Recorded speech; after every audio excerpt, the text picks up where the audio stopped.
Buenas tardes, bienvenidos, gracias por estar del otro lado acompañándonos en este programa Justicia Social, para repasar, como siempre les digo, la agenda de la semana, en el área política, económica, sobre todo haciendo mucho hincapié en el tema educativo. Mi nombre es Marcela Di Stefano, estoy conduciendo con Luis San Martín. ¿Cómo estás? ¿Bien? Bien, bien, por suerte bien. Bueno, como siempre decimos, una semana movidita, desde el punto de vista político, como siempre, condiciones sindicales complejas y, bueno, promesas cumplidas o no cumplidas, veremos qué pasa. Un tire y afloja hay con las Constante. centrales obreras bastante importante. Vamos a empezar entonces a repasar lo que fue las noticias de la semana pasada y de esta semana que se está desarrollando en lo que es nuestra sección La Cita Obligada. La cita obligada, exacto.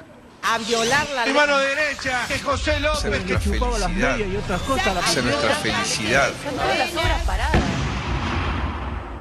Bueno, la primera cita que vamos a repasar en esta sección es: no le vamos a dar nada a la CGT, nosotros gobernamos para todos los argentinos. ¿Esto quién lo dijo? El ministro del Interior, Rogelio Frigerio, luego de la reunión que hubo la semana pasada con representantes de la CGT, en este tira y afloja, ¿no?, que hubo esta semana, porque, claro, sobre la mesa, estos gremios que están aglutinados en esta central hablaron de, bueno, pedir bono para fin de año, exhibición de impuestos a las ganancias. El gobierno se apresuró a decir en boca de Frigerio y también de Pratgay que por ahora no hay nada acordado, que no hay nada que se haya negociado, hay una tregua, un impas de 10 días.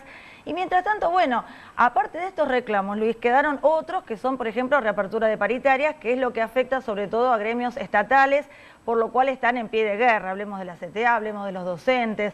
Hay mucho descontento en este sector porque, claro, la inflación que fue licuando el poder adquisitivo del salario, si bien ahora se ha detenido, ha dejado una capacidad de poder adquisitivo, ya te digo, bastante menguada, y entonces no se avisora un panorama bastante prometedor para el año que viene, porque hasta que vuelvan a cerrarse estas paritarias, estos gremios están ya convocando al paro. Este es el caso de UDOCBA, por ejemplo, el gremio docente bonaerense, que llama al paro, convoca al paro nuevamente el 17 de octubre. Vamos a ver qué pasa. Recordemos que Frigerio había dicho que si la inflación superaba el 25%, las paritarias se iban a tener que revisar, los acuerdos salariales se iban a tener que revisar. No parecería por ahora recordarlo en este momento, ¿no? No solo no recordarlo, los discursos en general no son, digamos, lo que se maneja como absoluto, ¿no?, como tema absoluto. Al contrario, yo diría que muchos de los discursos han sido casi exagerados, ¿no? Porque de entrada, Pratgay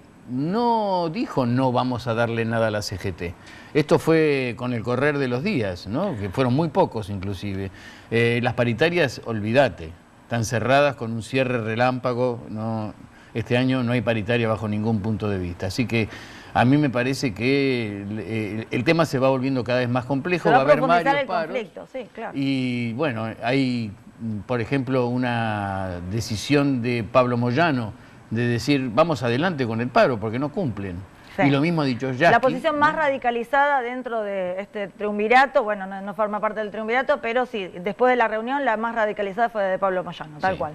Bueno, y el presidente ha dicho que el camino es la generación de empleo y la educación pública. Es un dicho presidencial que tiene mucho que ver, pero que está muy relacionado con lo que el presidente, yo diría que abordó el día en que habló de una cuestión, para mí, dramática para los argentinos, que es tener un porcentaje de 32,2% de pobres, ¿no? Realmente increíble si uno se pone a pensar que los números eran distintos en otra gobernación, la anterior, ¿no?, una administración que hablaba en otros términos.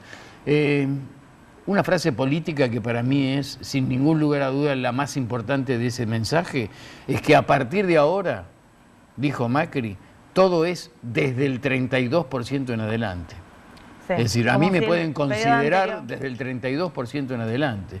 Todo lo que se mejore es a partir de ese número, ¿no?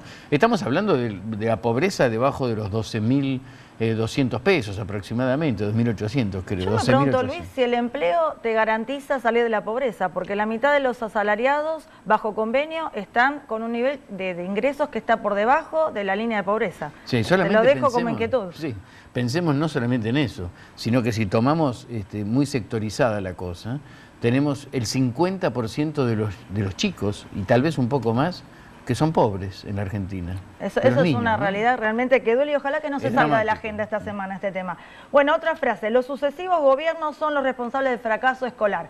Esto lo dijo el secretario general de UDOCUA, Miguel Díaz, y tiene que ver con esta evaluación, este operativo de evaluación 2016 que se va a implementar ahora en las escuelas y que, bueno, el gremio lo que focaliza es en las sucesivas, digamos, políticas educativas de los gobiernos anteriores que condujeron precisamente a este fracaso escolar que probablemente emerja de esta evaluación, ¿no es cierto? El gremio habla de los anteriores gobernantes, de los pedagogos, de los, digamos, ministros de educación, todos los que fueron implementando políticas educativas justamente a espaldas de los docentes, que son justamente los que tienen que ejecutarlas, ¿no? Y bueno, ese es el resultado que vamos a ver probablemente con esta evaluación. Y viene bien nuestro invitado para la otra cita obligada, que es que los argentinos vivimos de alguna manera bajo el amparo de las promesas de los políticos, ¿no? Qué buena frase, ¿eh? Sí, de Damián Dipache, que lo tenemos de invitado. Y fíjese cuánto hay de verdad en todo esto, en esa frase que es simple pero categórica, que vivimos realmente bajo la esperanza, bajo los anhelos, bajo la expectativa, ya uno no sabe por dónde engancharla la cosa, de los discursos, ¿no? Discursos que son de una manera y que cuando llegan a la realidad se convierten en otra cosa, porque o no se evaluó que la Argentina estaba en estas condiciones, no se evaluó exactamente cuáles son las realidades como para poder hacer promesas electorales de elimino ganancias o bajo las retenciones en las hojas, y sin embargo, salvo para las provincias del norte, que se le va a bajar a partir de 2017 un 5%, pero al resto a partir del 2018 un 0,5 por mes, que va a llegar a un 6% a finales en 2019. Fíjate vos cómo cambia un discurso al otro y los argentinos seguimos bajo el amparo de los discursos de la política, ¿no? Tal cual, se ha visto en todo este proceso democrático desde la vuelta a la democracia. Perfectamente. Bueno, entonces ya que lo dijiste, vamos a entrevistar a nuestro invitado de hoy, justamente Damián Dipache. Hoy nos visita Damián Dipache. Es licenciado en Comunicación y doctor en Economía. Se especializa en marketing estratégico y explora el campo del comercio y consumo minorista.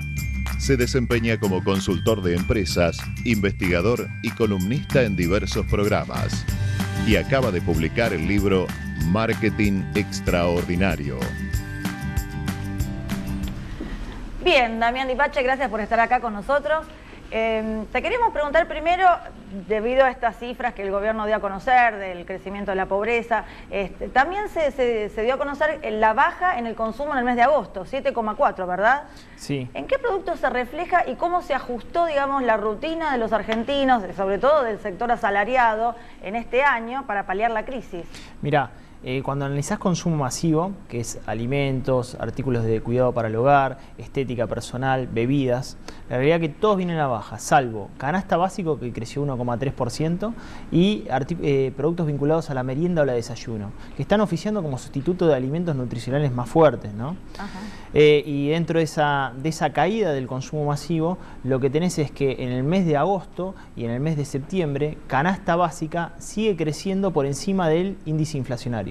Para que te des una idea, los primeros 15 días del mes de septiembre creció 1,4% y en el mes de agosto creció 2,6%. O sea, la canasta básica sigue creciendo más que el nivel inflacionario, que es alimentos y bebidas básicas, ¿no? Básico. ¿Y qué se eliminó, por ejemplo? ¿Qué eliminó el argentino?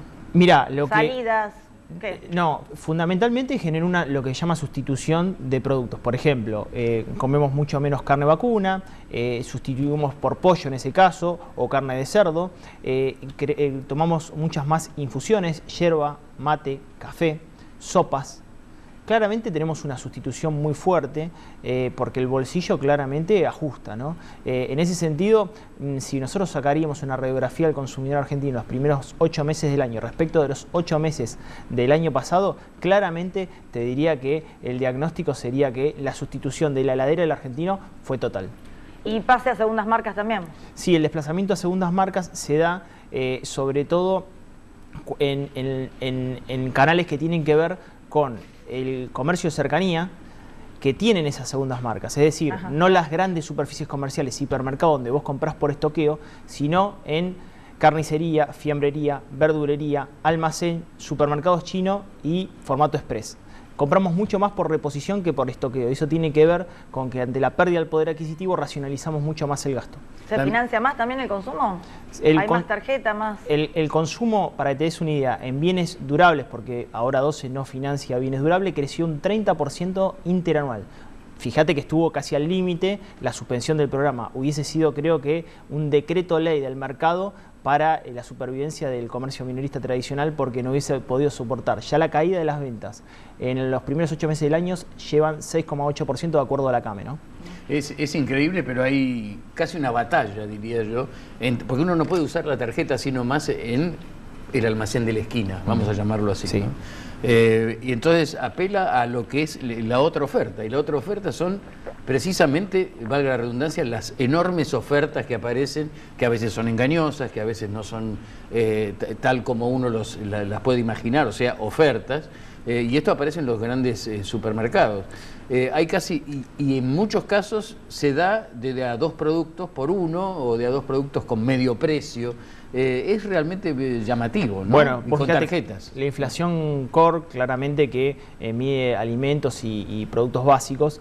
El gobierno estaba preocupado porque justamente lo que hacían es un incremento artificial de la inflación a través de las promociones 2x1, 3x2, 4x3 o 80% del descuento de la segunda unidad. ¿Qué hacía eso? Que vos comprás por volumen, pero el precio unitario es mayor. Entonces, el descuento lo haces cuando adquirís una segunda unidad.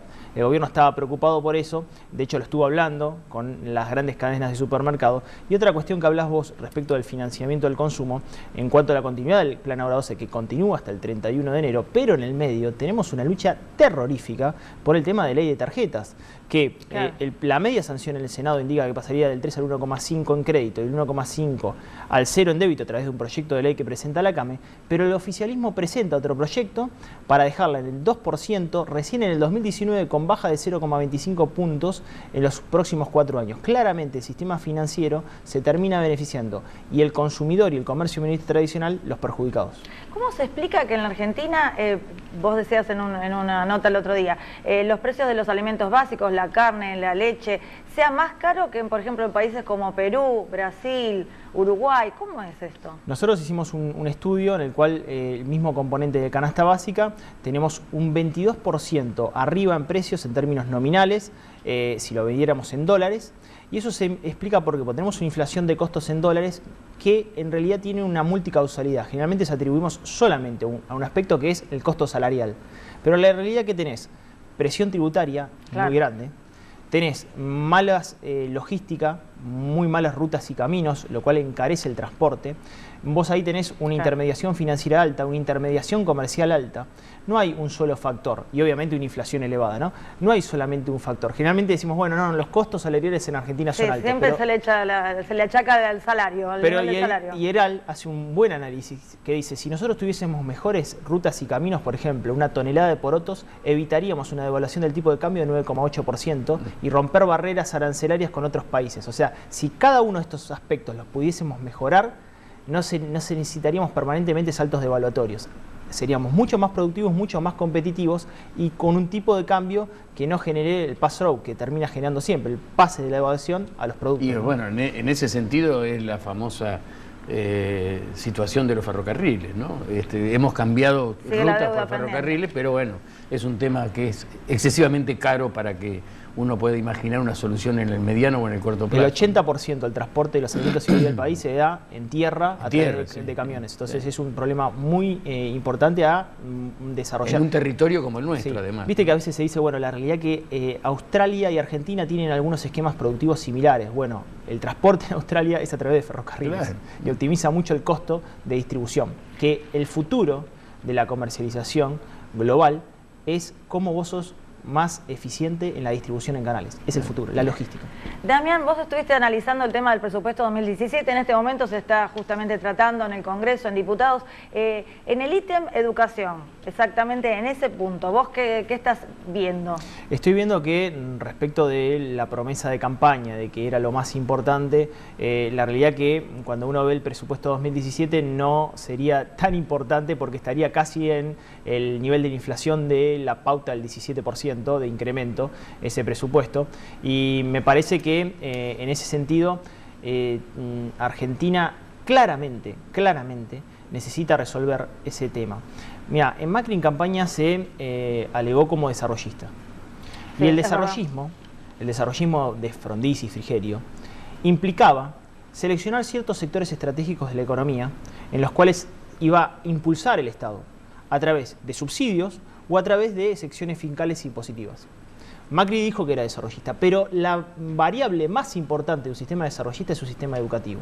Porque vos, para desarrollar esos sectores, tenés que tener capital humano de excelencia para poder apalancar una economía sostenible en el tiempo. A mí me parece que en ese sentido todavía le está faltando a Macri dos cuestiones. Primero, ¿cuáles son esos sectores? Y después, armar una matriz educativa que responda a ese plan estratégico. Pero para eso se necesita una reforma realmente muy importante, ¿no? Muy importante. Le contaba a Marcela, ¿no?, que muchas veces nos queremos comparar con Finlandia, donde tiene servicio de... El ministro Burrich suele viajar a Finlandia para copiar el modelo educativo, a ver qué se puede implementar en el país. ¿Y vos qué viste en Finlandia? Vos fuiste ahí, ¿no? Yo estuve estudiando el caso, más que nada desde el punto de vista del sistema empresario. Claro. Y allá las empresas tienen muy baja contribución impositiva, el que paga mucho es el ciudadano, pero obviamente tiene una devolución de educación y salud en todos los grados, que es gratuita, desde grado hasta doctorado es gratuito en Finlandia. Ahora, ¿qué pasa? Me llamó muchísimo la atención cuáles son las instancias y el nivel de implicación con el alumno. Vos sabés que en una aula de grado en Finlandia, cuando un chico tiene una duda, un auxiliar se acerca al pupitre en forma inmediata. Y si la duda sigue persistiendo, a la tarde hay una clase particular con otro auxiliar para atender esa duda, porque ese es el futuro de Finlandia. No puede quedar duda sobre el futuro de Finlandia y sobre el futuro de ese alumno. En esas categorías, el docente del aula tiene que tener estudio de grado, el auxiliar tiene que tener posgrado o maestría, y el de la tarde tiene que ser doctorado, tiene que ser el que está mejor capacitado para tratar el problema más complicado de Finlandia. Ese es el futuro de Finlandia. Mirá lo que nos falta todavía. Y todos estos recursos humanos seguramente estarán bien pagos, imagino. Sí, un docente en Finlandia está ganando algo así como 4.600 euros. Realmente hay que copiar todo, ¿no? Del sistema yo insisto finlandés. con lo siguiente, para comenzar el cambio hay que dar el primer paso, ¿no? Y el primer paso pasa por salarios, el primer paso pasa por capacitación, y ese primer paso también pasa por otra cuestión que para muchos es menor, ¿no? Que significa casi, diría yo, algo así como un estudio sobre conductas. Sí. ¿No? Sobre conductas me refiero a la conducta social del alumnado y de los docentes. Los docentes hacen un esfuerzo gigantesco, pero que a veces lo supera en su calidad de docente, casi es humano. Vos viste, Luis, que cuando en el anterior periodo presidencial se hablaba de que Tecnópolis era Disneyland, etcétera, y para mí Tecnópolis es estratégico. ¿Por qué? Porque Tecnópolis muestra y sigue mostrando una forma de extracción de la riqueza. Cuando el microescolar para ahí, dice Argentina es rica, pero no tiene riqueza. La riqueza se obtiene cuando se extrae. Claro. Le explicás a un alumno cómo obtener la riqueza de nuestro suelo, en todos los campos de las ciencias sociales y exactas. Le explicás cómo extraer esa riqueza. A mí me parece que lo que tenemos que vincular a nuestro sistema educativo, la currícula, tiene que decir, ¿cómo hago yo para extraer esa riqueza? ¿En qué me tengo que capacitar para lograrlo? No es tan complejo, no es tan complejo. Claro, cuando yo lo explico, así, bueno... Es un mensaje esperanzador también, ¿no? Para sí, obviamente. Pero mirá, mi sobrino fue a Tecnópolis y está en 6º grado, le queda un año para terminar la primaria y va a pasar a secundaria. Él vio el sistema de cómo se hacen las placas en robótica y él ahora quiere ser ingeniero en robótica, un campo en el cual nos está faltando, porque estuvo ahí. Pero ¿sabés por qué nos está faltando? Nos queda un minuto nada más, pero es mi pensamiento, ¿no? Que a lo mejor coincide o no con lo de ustedes. En los últimos tiempos se ha desarrollado, entre comillas, lo voy a poner, la sanata. Entonces se busca, no, perdón que lo diga de esa manera, pero entonces los jóvenes buscan las ciencias que tienen que ver con eso, con la comunicación estrictamente, con todo lo...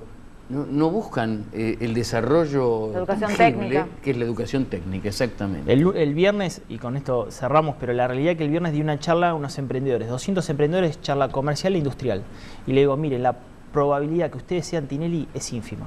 Claro. Es un buen mensaje. Es uno en varios millones. Totalmente.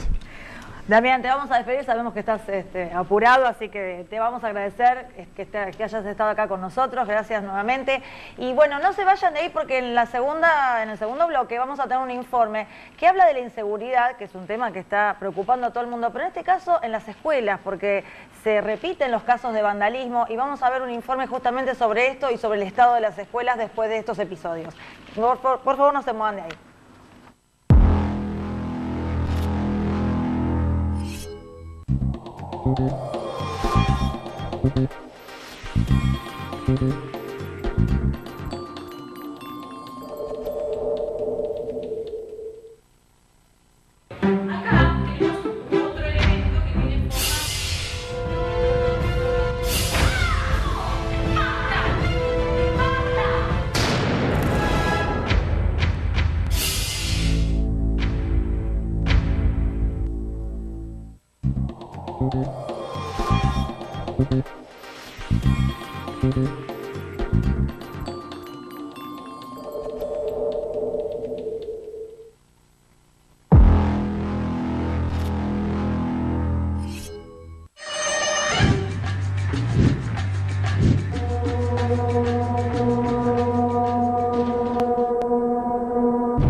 Este segundo abrazo simbólico, el propósito que buscamos es que vean a la comunidad toda presente, es en defensa de la escuela pública para que al fin logremos medidas que terminen con todas estos ataques vandálicos.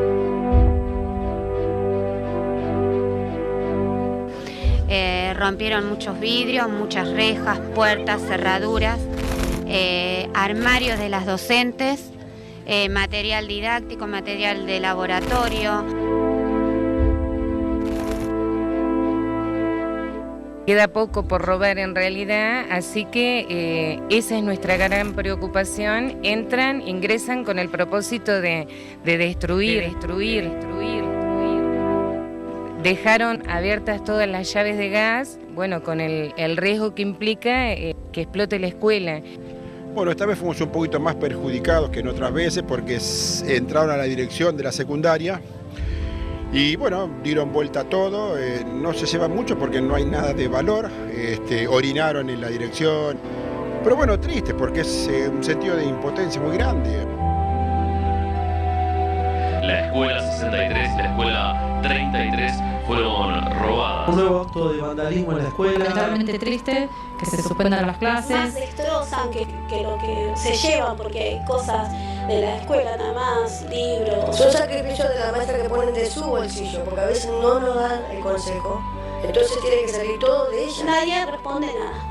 De seguridad, bien, gracias. Infraestructura, bien, gracias. Como a alguien se le ocurre entrar a una escuela que en realidad lo que lesiona son derechos de los chicos. O sea, el sentido es dañar. Simplemente he hecho daño para que hoy no podamos hacer lo que habitualmente hacemos y deseamos hacer siempre, que es enseñar. No podemos hacer lo que habitualmente hacemos y deseamos hacer siempre, que es enseñar.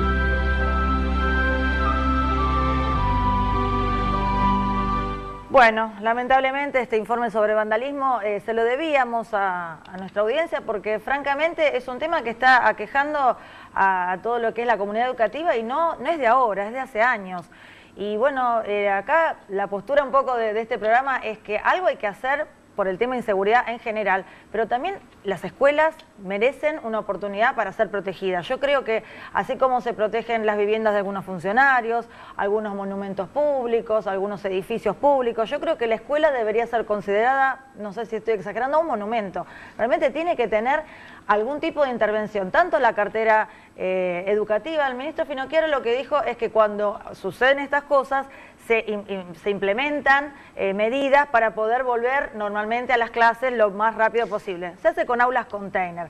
Yo creo que la gobernadora debería estar ya pensando en estrategias para proteger las escuelas y para prevenir esto. Y esto lo tiene que hacer en conjunto con la cartera de defensa, ¿no?, de la provincia. Mira, yo la tercera opción que le planteaba yo recién a Dipache era algo que tiene mucho que ver con la conducta social. Porque vos podés resolver el problema, vos podés ir con un destacamento policial completo y decir, bueno, guarda que acá no me vengan a romper nada. Pero va a ser un rato. Podés cambiar las cosas, podés arreglar las ventanas, podés mejorar las paredes rotas, pero lo que tenés que resolver es el problema de fondo. Y el problema de fondo es que tenés una conducta social que viene de arrastre, y en esa conducta social es donde se refleja esto. No hay... Vos hablabas de que la escuela debe ser un monumento y estoy totalmente de acuerdo, pero debe ser un monumento que el alumnado, los chicos que van a esa escuela, lo interpreten como tal.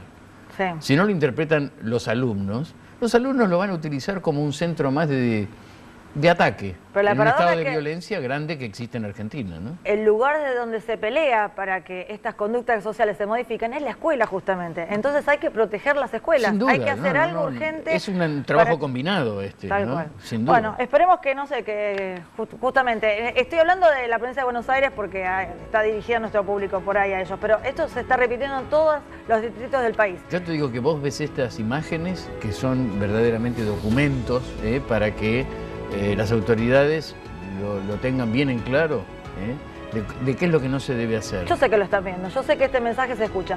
Luis, te tengo que despedir porque ya nos están poniendo la musiquita. La musiquita nos vemos final, la semana que viene, ¿te parece? Por supuesto, sí. Bueno, seguimos en redes sociales, estamos en Facebook, en Twitter. Por favor, viralicen este programa. Si les pareció bueno, compártanlo. Gracias. Nos vemos la semana que viene.